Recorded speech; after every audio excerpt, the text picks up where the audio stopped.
Hey, Marbs here. I want to talk to you about the Steelseries ARCTIS 9X. This is a dual wireless gaming headset. This happens to be the headset that I use all of the time. Now, I have been using this one for, I would say the better part of a couple of years. Now, you're thinking to yourself, Marbs, why do you want to talk about this headset right now? I think it's important to talk about the Steelseries ARCTIS 9X because before we can talk about the new Microsoft headset, I think it's important for people to understand where we are today. The ARCTIS 9X is one of a handful of headsets that have dual band capability. Dual band wireless is what you're going to hear this word a lot. Now, what is it exactly? What it is a way for your headset to simultaneously connect to the Xbox high performance proprietary wireless in the 2.4 gigahertz band, I believe, as well as Bluetooth. It is Bluetooth 4.1 compatible. So ARCTIS talks about this as they bill it as a high performance headset for Xbox gaming and Bluetooth for everything else. Now it has about a 20-foot wireless range. The battery life's rated at about 20 hours. Now I can tell you from my personal experience, when the headset was new, I was getting close to that every time after every charge. As the headset has gotten older, I've seen some decline in the battery life, but I wouldn't rate it as severe yet. I mean, now the headset's over a year old, so I could talk to you a little bit, more about how it lasts long term. It has a ClearCast microphone. The ClearCast microphone and the microphone itself is retractable. I think it's important to talk about the fact that they claim it uses technology, from aircraft carriers and things like that. I don't know. What I can tell you is that when you press the mute button, it lights up red.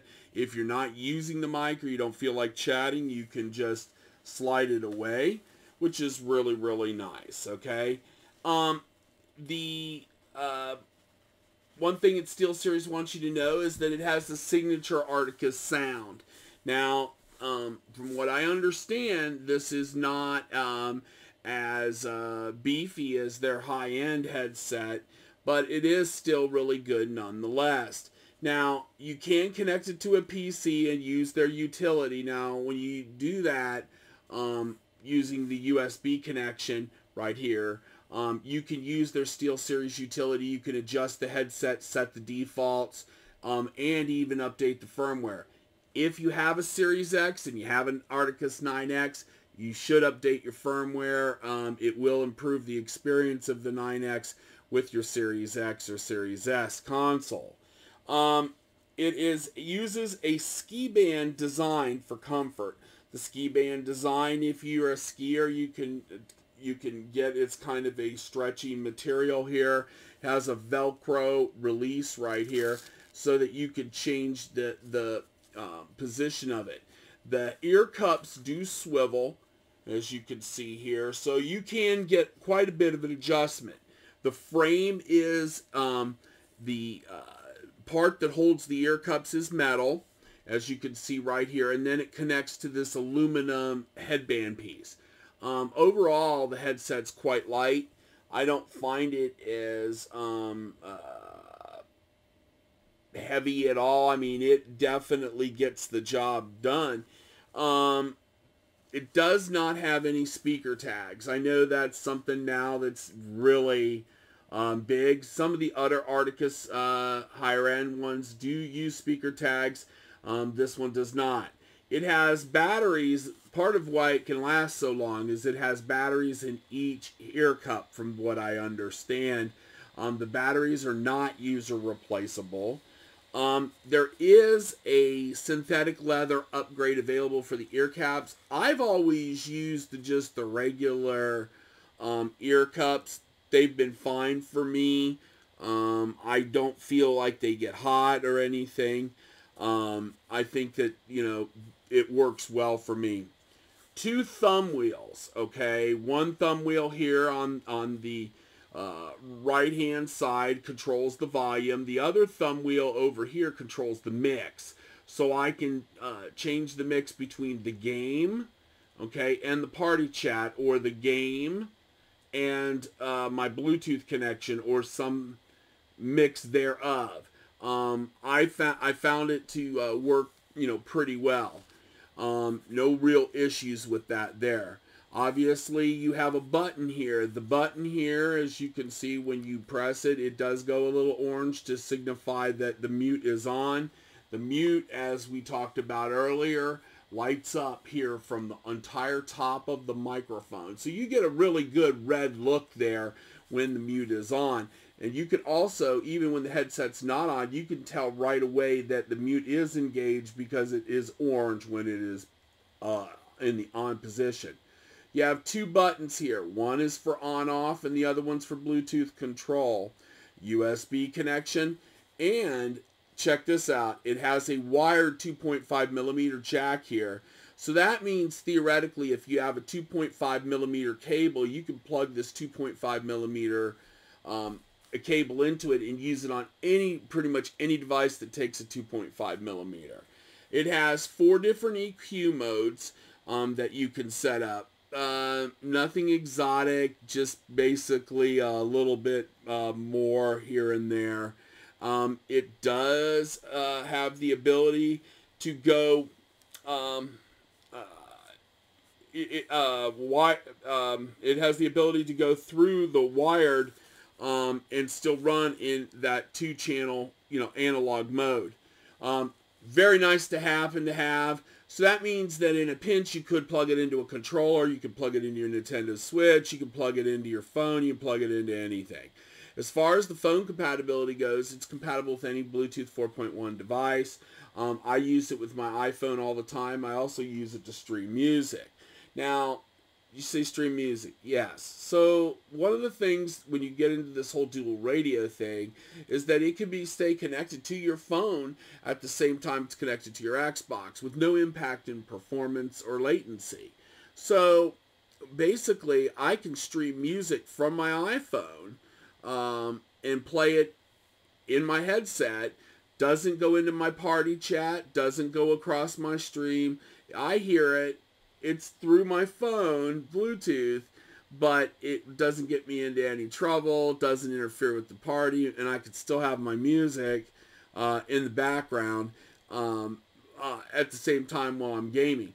And again, then I can pause my music by hitting the Bluetooth button, take a phone call, and then go right back to gaming again. So, it's really no surprise that this dual band technology is something that you may really, really want to take a look at.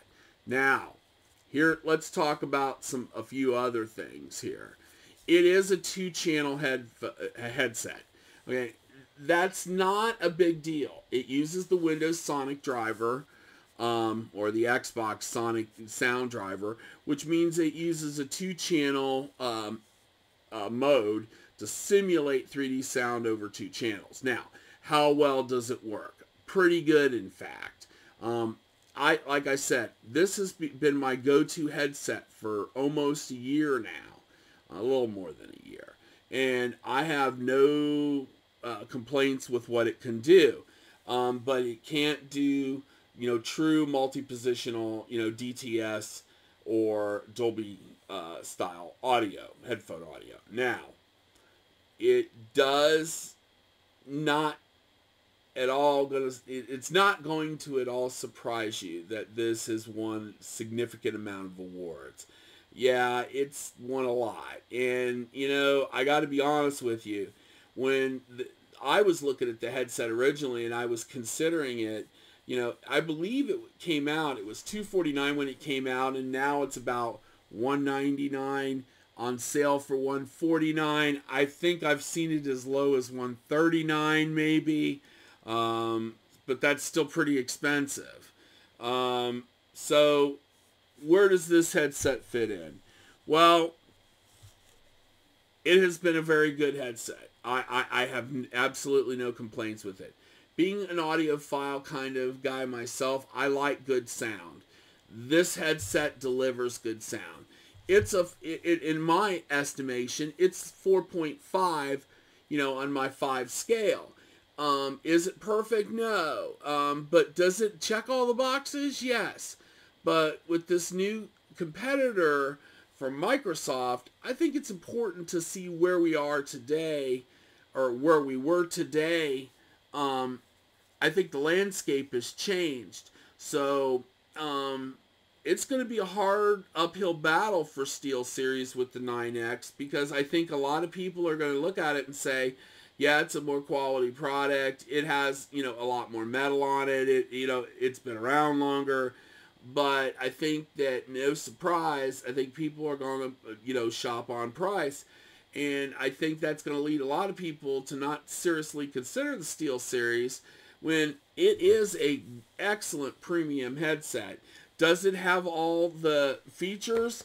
No, it doesn't. So, but the biggest thing that I think it's important to realize here is it does have good sound. It is a high quality product. And, I'm still using it on a daily basis right now because I'm used to it. Now, we'll talk more about Microsoft's new headset in the next video, but I still give the SteelSeries 4.5. I don't know where it's going to fit in the wireless headset landscape for Xbox. Don't know the answer to that question. I think it's going to be a little pricey. But it also could mean that SteelSeries is going to refresh that. If they do, a couple of suggestions for SteelSeries. Definitely look into silk screening the insides of these with left and right. I think that would be a really, really significant improvement. Speaker tags. Obviously, everybody wants it. We need to do that. User replaceable batteries like your high-end headset. That would be great. Keep the same excellent, dual band wireless performance that you have today with the upgrade. I think that's an excellent, idea for the future roadmap for this headset, but I don't work at SteelSeries, so I can't tell you if that's on the future roadmap. What I can tell you is it is an excellent headset. It's one of my, right now it's still my go-to headset, and I would give it a 4.5 out of 5. The only thing that keeps me from giving it a 5 is that I don't like the fact that I can't replace the batteries. That is a significant issue for me. I'm concerned about it, but over a year, the longevity of how long the headset will last per charge has still been adequate. I don't think I'm getting quite 20 hours anymore, but I do get plenty for a long gaming session, and I don't have it go dead. The only time I ever have it go dead is if I forget to charge it after I already used it. So that's all from Marbs. We'll see you on the next one. Hey, please click that follow button. You don't know how important that is. Check out my stream on marlbsmann. I'm streaming all the time with all the latest and greatest. Thanks, and we'll see you next time.